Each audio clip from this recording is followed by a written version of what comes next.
더욱 모이게 힘쓰라는 제목으로 말씀 전하도록 하겠습니다. 우리 신앙생활의 핵심은 하나님과의 관계에 있다고 생각합니다. 하나님과의 관계에 우리가 생각을 밀접하고 중심을 이루고 하나님께 더 가까이 나아가는 것이 우리들의 신앙생활의 핵심이죠. 여러분, 신앙생활과 교회생활은 동의어가 아닙니다. 교회 생활은 하나님을 인격적으로 만나지 않았어도 할 수 있어요. 사람들 만나는 거 좋아하고 교제한다는 거 좋아하면 교회 활동 할 수 있습니다. 그런데 이 신앙생활이라는 것은 하나님과의 관계, 하나님과의 만남이 있어야 신앙이 점점 자라고 성장하고 깊어질 수 있는 것이죠. 그런데 여러분, 어떤 사람이 신앙이 좋은 사람입니까?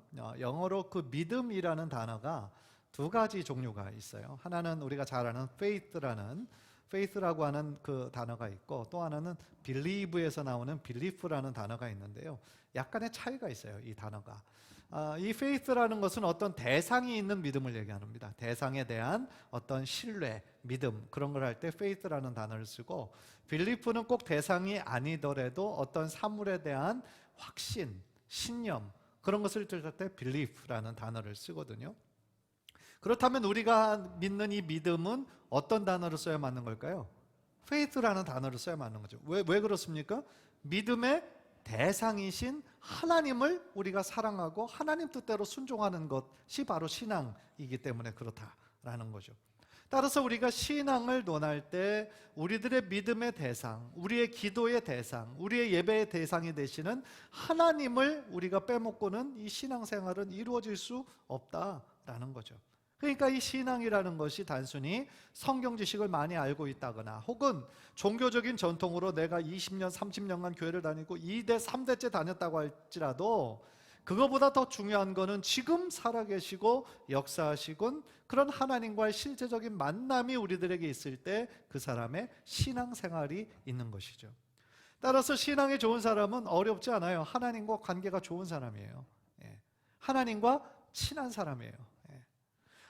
어쩌다 생각나서 하나님을 이름을 부르고 하나님께 기도하는 사람이 아니라 매일매일, 아니 매 순간순간 하나님을 의식하면서 하나님을 의지하고 하나님께 기도하는 사람, 그 사람이 신앙이 좋은 사람인 거예요. 그러니까 그 하나님을 매 순간마다 가까이 하는 것, 하나님을 가까이 하는 것이 내게 복이다 라고 시편 저자가 얘기하는 것처럼 하나님을 가까이하며 사는 것이 여러분 성도님들의 인생의 최고의 축복이 된다라는 거예요. 왜냐하면 하나님은 축복을 우리에게 주시는 분이실 뿐만 아니라 가장 큰 축복 자체이시기 때문에 그래요. 우리가 예수님을 믿는 것 자체가 우리들의 인생에 가장 잘한 일이고 가장 큰 축복이 되는 것처럼, 우리 하나님이 만복의 근원이실 뿐만 아니라 우리들 모두의 영원한 기업이 되시고 축복이 되신다라는 거죠.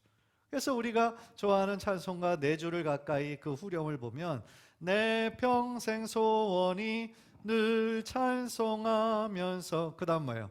주께 더 나아가기 원합니다. 주께 더 나가기 원합니다. 이 찬송가의 원래 제목이 Nearer to The예요. Near라는 거는 가까이 하는 거잖아요.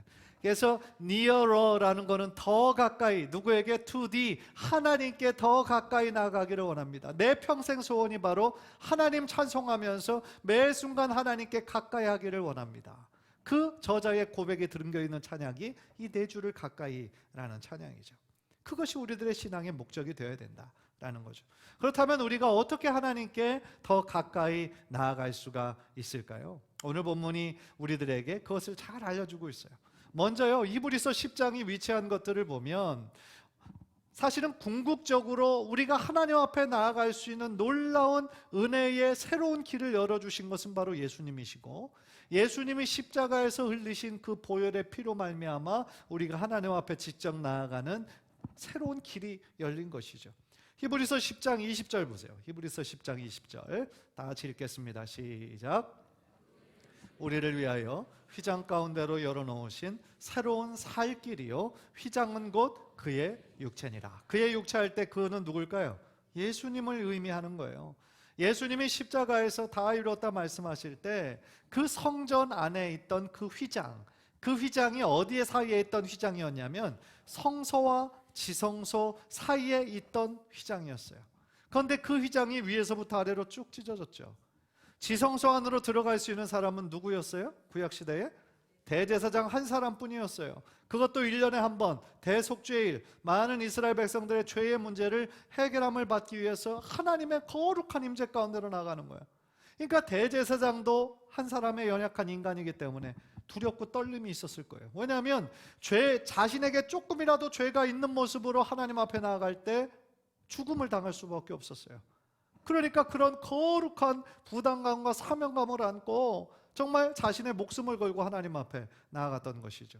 그래서 그때까지만 해도, 구약시대만 해도 일반 백성들은 하나님의 그 거룩하신 임재 앞에 직접적으로 나아갈 수가 없었어요. 중보자 대제사장을 통하여서 하나님 앞에 나아갈 수 있었던 거죠. 그러나 예수 그리스도의 십자가로 말미암아 그 성소의 휘장이 완전히 찢어졌던 그 상징이 보여준 것처럼, 이제는 우리가 하나님 앞에 나아갈 때 대제사장을 통해서, 어떤 중보자를 통해서 나아가는 것이 아니라 예수 그리스도의 피 의지하며, 예수 그리스도의 보혈의 능력 의지하며 하나님 앞에 나아갈 수 있는 새로운 살 길이, 생명의 길, 진리의 길이 바로 예수님의 십자가를 통해 열리게 되었다라는 거죠. 얼마나 이게 위대한 일입니까? 그러니까 구약시대 이제 성전 시대였는데, 그때는 성막과 성전을 통하여 하나님을 만났다면, 지금은 성전을 통해서만 하나님 만나는 게 아니에요. 그죠? 지금은 바울이 얘기했던 것처럼 우리들 모두가 하나님의 성전이라고 얘기를 해요. 왜요? 우리 안에 누가 거하시니까? 성령님이 거하시니까. 그래서 우리는 어느 곳에 있든지 예수 그리스도를 의지하며 보혈의 능력 의지하며 하나님 앞에 나아갈 때 거룩하신 하나님의 임재 가운데로 우리들 모두가 나아갈 수 있다. 이것이 사실은 은혜인 거죠. 이것이 바로 자녀됨의 특권이다.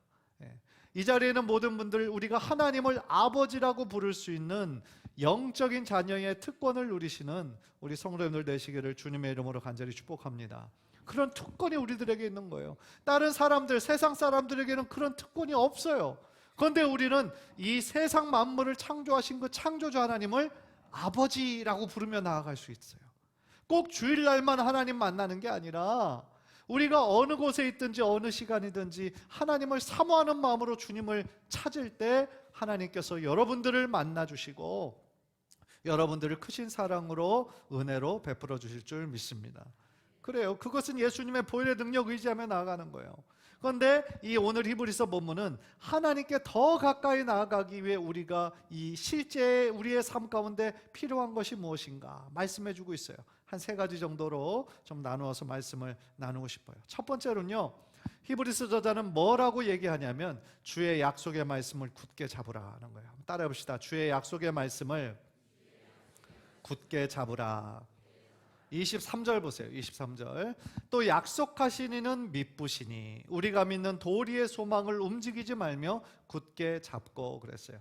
우리가 믿는 도리의 소망, 이게 조금 힘든 말일 수 있는데 소망의 고백이라는 거예요. 우리 소망의 고백을 움직이지 말며 굳게 잡아라. 그런데 우리 소망을 이루고 있는 내용이 뭡니까? 바로 하나님께서 약속하신 그 말씀을 반드시 지킬 것이라고 믿는 그 믿음이에요. 그 믿음을 우리의 소망으로 삼아야 된다라는 거죠. 약속하신 이는 믿부시니, 믿부시다라는 얘기는 신실하시다라는 거예요. 신실하시다라는 의미는 하나님은 하나님이 하신 약속을 반드시 지키시는 분이시다. 우리가 신실하신 하나님을 찬양할 때 바로 그것을 의미하는 거예요. 하나님은 한 번도 이런 방구로 거짓이나 허튼 말을 우리들에게 하신 분이 아니시라 모든 말씀을, 모든 약속을 반드시 이루어 주시는 하나님, 그 하나님은 신실하신 하나님이시기 때문에 우리가 하나님 앞에 이 믿음을 가지고, 그런 소망을 가지고, 흔들리지 않는 그런 소망을 가지고 하나님 앞에 나아갈 때 하나님께서 반드시 우리를 만나주시고 가까이 해 주신다라는 거예요. 만약 우리에게 믿음과 소망이 없다면 사실은 세상 사람과 크게 다를 바가 없어요. 어떻게 보면 세상 사람들보다 더 불쌍한 사람들일 줄 모르죠. 교회는 열심히 다니는데 내 안에 어떤 확신이 없고 소망이 없이 그냥 눈에 보이는 환경과 상황 따라 늘 흔들리고 요동치는 삶을 산다고 한다면 얼마나 안타까운 일이겠어요. 그래서 이 히브리서 저자는 당시에 많이 흔들리고 있던 성도들이 있었다라는 얘기인데, 왜 흔들리고 있었냐면 당시에 기독교가 이 유대교에서 엄청난 핍박을 받고 있었어요. 엄청난 박해라고 있었고, 지금 이 교회 안에 주로 그 출신들이 어디 출신이냐면 유대인들, 유대교를 믿던 사람들이 새롭게 예수 그리스도를 나의 구원자로 고백하고 교회를 이루고 있었기 때문에 핍박이 너무 심하니까 다시 유대교로 돌아가려는 사람들이 있었단 말이에요. 그러니까 남아있는 이 교회의 교인들 입장에서 볼 때 지금 마음이 어떻겠어요? 불안하죠. 왜냐하면 나랑 같이 신앙생활 하던 사람이 지난주까지도 같이 있었는데 이번 주에는 없네. 다시 유대교로 돌아갔구나. 그 정도로 지금 유대교의 핍박이 심했던 때라는 거죠. 그러니까 지금 히브리서 저자는 이 말씀을 통하여서 아니다, 네가 믿는 그 믿음이 맞는 것이다. 너는 지금 올바른 길을 가고 있는 거다. 비록 유대교의 핍박과 세상의 핍박이 심하다 할지라도 절대로 거기에 굴하지 말고 흔들리지 않고 주님의 약속을 굳게 잡아라 라고 지금 권면하고 있다라는 거죠. 그런 면에서 여러분들에게 질문하고 싶어요. 우리 성도님들은 지금 굳게 잡고 있는 말씀이 어떤 것이 있으세요? 아마 여러분들 신앙생활 하면서 정말 그 말씀을 읽을 때마다 위로가 되고 힘이 되고, 정말 그 말씀을 통하여 다시 한번 좀 희망을 얻는 그런 구절들이 있을 거예요. 저는 그 구절들이 어떤 구절들인지는 알지 못하지만 분명한 것은 그 말씀을 여러분들에게 생명이 주는 말씀으로 붙잡고 그 말씀대로 살아가려고 노력할 때 하나님은 여러분들의 삶의 순간순간에 함께 동행하여 주시고 감당할 수 있는 힘과 능력을 베풀어 주실 줄 믿습니다. 그런 면에서요, 약속의 말씀을 우리들의 마음에 굳건히 하는 것은 그것을 부지런히 읽을 뿐만 아니라 어떤 때는 쓰고, 가장 좋은 방법은 뭐예요? 암송하는 거예요. 머리에 암송하는 거. 그 누구도 뺏어가지 못하도록. 그 말씀이 생각날 때마다 성경 구절을 찾으려면 이것도 또 시간이 걸리잖아요.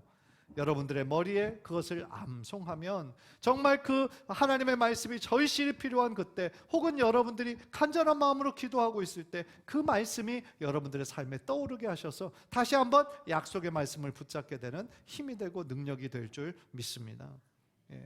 우리가 작년에 성경을 연대기 순으로 성경 통독을 우리가 했어요. 물론 그거에 성실히 하신 분들만 했어요.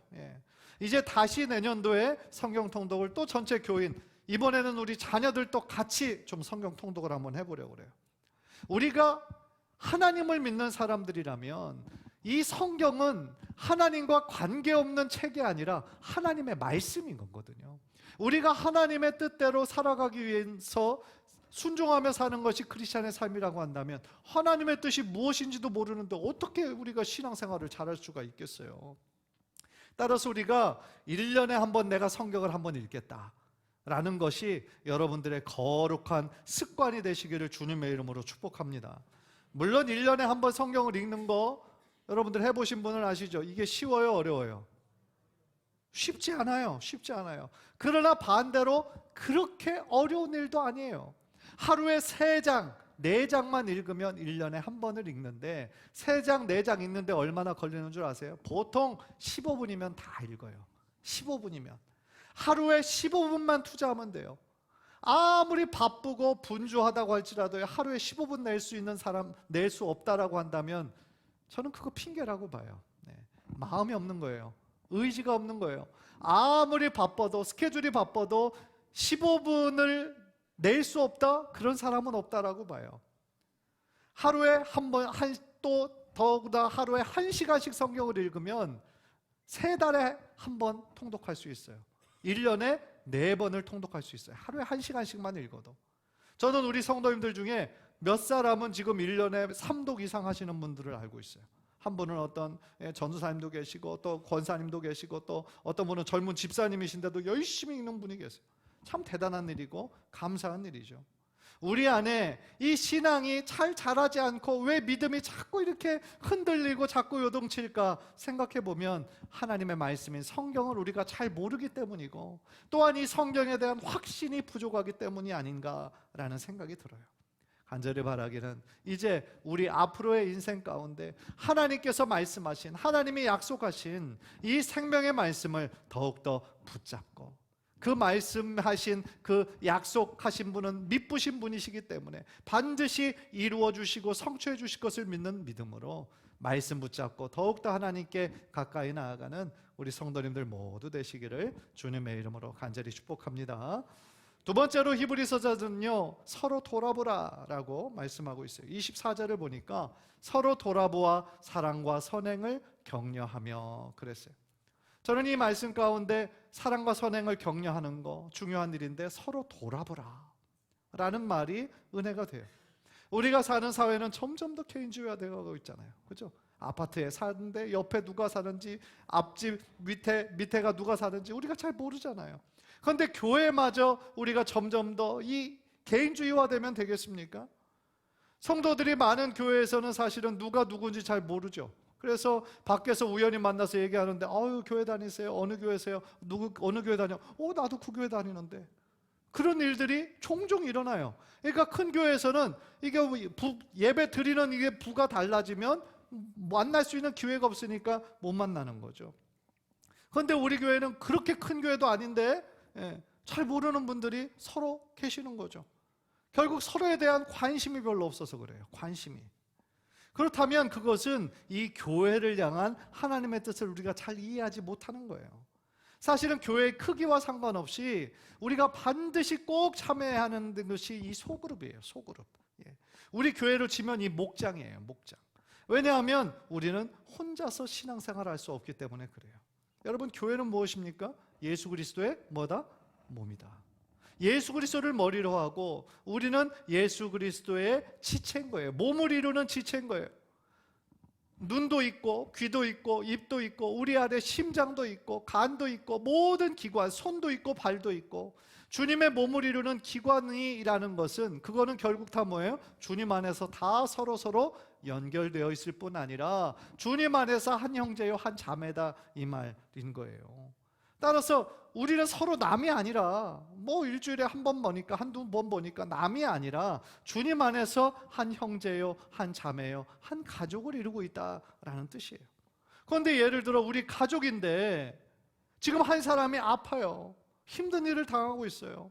그런데 우리가 그 일에 대해서 무관심하고 남몰라 한다면 그거를 가족이라고 말할 수 있겠어요? 여러분들의 가족이라면 진짜로 그렇게 하시겠어요? 아니죠. 기도해주고 걱정해주고 함께 울어줄 거예요. 또 반대로 좋은 일이 생겼다면 함께 기뻐해 줄 거예요. 왜? 가족이니까. 로마서 12장 15절에 아주 중요한 말씀이 있죠. 다 같이 한번 읽을까요? 시작. 즐거워하는 자들과 함께 즐거워하고 우는 자들과 함께 울라. 예수님을 믿음으로 고백하는 사람들에게 명령하신 말씀이에요. 즐거워하는 자들과 함께 즐거워하고 우는 자들과 함께 울라. 우리가 서로 주님 안에서 서로 연결되어 있고 한 몸이고 한 가족이라는 생각을 할 때 우리는 함께 즐거워하고 함께 울어주는 진정한 공동체의 사명을 감당할 수 있게 될 줄 믿습니다. 따라서요, 우리가 앞으로 신앙생활 할 때 우리는 남이 아니구나, 우리는 단순히 한 교회를 다니는구나 라고, 그것뿐만이 아니라 우리는 다 서로 그리스도의 몸을 이루고 있는 지체구나, 그런 지체의식을 가지고 살았으면 좋겠어요. 서로가 서로에게 조금만 더 관심을 기울이고 살았으면 좋겠어요.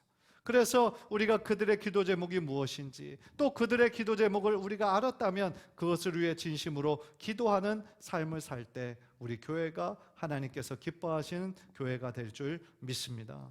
그런데 여러분, 제가 이거를 말씀드릴 때 우리가 하나님께 더 가까이 나아가는 것을 말씀드리고 있는데 왜 서로 돌아보라, 이것이 어떤 연관이 있는가라고 의심을 할지도 모르겠어요. 그런데 여러분, 하나님 사랑은요, 이웃사랑과 밀접한 연관이 있어요. 세상 사람들은 하나님을 모르고도 이웃을 사랑하는 것이 가능하지만 우리가 하나님의 사랑을 알고 체험했다면요, 우리들 주변의 이웃들을 사랑할 수밖에 없다라는 거예요. 우리가 하나님 사랑하는 것을 어떻게 표현하겠어요? 내가 하나님 사랑합니다. 물론 여러 가지 하나님께 더 많이 예배하고 기도하고 찬양하고 물질을 드리고 봉사하고 이런 것으로 표현할 수 있겠죠. 그러나 그것 외에도 내가 하나님을 사랑하기 때문에 주님의 몸된 이 교회를 사랑하는 것이고 이 교회를 이루는 지체들을 사랑하고 섬기는 삶으로 내가 하나님을 사랑합니다 라는 것이 증명이 되는 거예요. 그게 하나님과의 사랑은 수직적이에요. 그죠? 우리 각자 개인이 하나님을 만나서 하나님의 크신 사랑을 우리가 알고 예수 그리스도를 나의 주님이라 고백하며 크리스찬이 되었어요. 수직적이에요. 그런데 이웃사랑은 수평적이에요. 그런데 이 수직적인 사랑과 수평적인 사랑이 만나는 곳, 이게 뭐예요? 바로 십자가다. 예수님의 십자가다라는 것이죠. 따라서 우리가 하나님을 사랑한다라고 우리가 그것을 안다면, 하나님께서 사랑하라고 섬기라고 우리들에게 허락하신 우리들의 가정부터, 또한 이 교회와 이 지역사회를 위하여 하나님 주신 사랑을 실천해야 될 줄 믿습니다. 디모데전서 5장 8절 보세요. 디모데전서 5장 8절에 우리 한번 다 같이 읽읍시다. 시작. 누구든지 자기 친족, 특히 자기 가족을 돌보지 아니하면 믿음을 배반한 자요 불신자보다 더 악한 자니라 라고 얘기해요. 하나님을 사랑하는 그 사랑, 그리고 그 섬김, 제일 먼저 실천해야 되는 장소는 어디다? 방금 읽었는데, 일부에서 제가 쫙 이 제목을 드리니까 두세 분이 교회 이러시더라고요. 가정이 먼저예요. 가정이. 사랑과 섬김을 가장 먼저 실천해야 되는 것은 여러분의 가정이에요. 그 가정에서 아버지는 영적인 아버지로, 그 가정의 제사장이 되어야 되고, 어머니는 그 가정의 기도의 어머니로 정말 그 사랑을 실천하고 양육할 수 있는 그 역할을 잘 감당해야 된다. 그리고 그 다음에 우리들의 그 사랑을 실천해야 될 것이 바로 목장이고, 일단 목장이죠. 전체 교인들을 할 수가 없잖아요. 여러분들이 속해 있는 그 목장에서 주님의 사랑을, 섬김을 실천하고, 그 다음에 우리 교회로. 그러니까 이 사랑과 섬김의 대상이, 그 지경이 점점 넓어지고 확장되어져 가는 거죠. 그러니까 우리가 지난주 같이 행사를 통해서도 했던 것처럼 우리의 사랑이 우리 안에서만 머물러 있지 말고 이 지역사회, 성내동으로 좀 더욱더 퍼져가기를 원하는 그런 마음으로 지난주 행사도 한 거라는 거죠. 따라서요, 우리의 사랑, 하나님을 향한 그 사랑을 실천할 곳, 바로 우리들의 목장이요, 우리 교회요, 우리들의 가정이다 라는 거죠. 간절히 바라기는 여러분들의 가정이, 또 여러분의 목장이, 그리고 우리 교회가 오늘 말씀처럼 서로 돌아보고 사랑과 선행을 격려하는 곳이 되어서 우리들의 신앙이 함께 자라고 함께 성장하는, 성숙해지는 귀한 은혜가 있기를 주님의 이름으로 간절히 축복합니다. 마지막으로 히브리서 저자는 우리들에게 그리스도의 재림의 날이 가까울수록 더욱 모이기에 힘쓰라 라고 권면하고 있어요. 한번 따라해 봅시다. 더욱 모이기에 힘쓰라. 25절을 보세요. 25절. 모이기를 패하는 어떤 사람들의 습관과 같이 하지 말고 오직 권하여 그날이 가까움을 볼수록 더욱 그리하자 그랬어요. 당시에 예수님을 믿는 그 크리스찬들은요, 예배 외에도, 주일날 모이는 그 예배 외에도 다른 특별한 성도들의 모임이 있었다라는 것을 이 구절을 통해 우리가 알 수 있어요.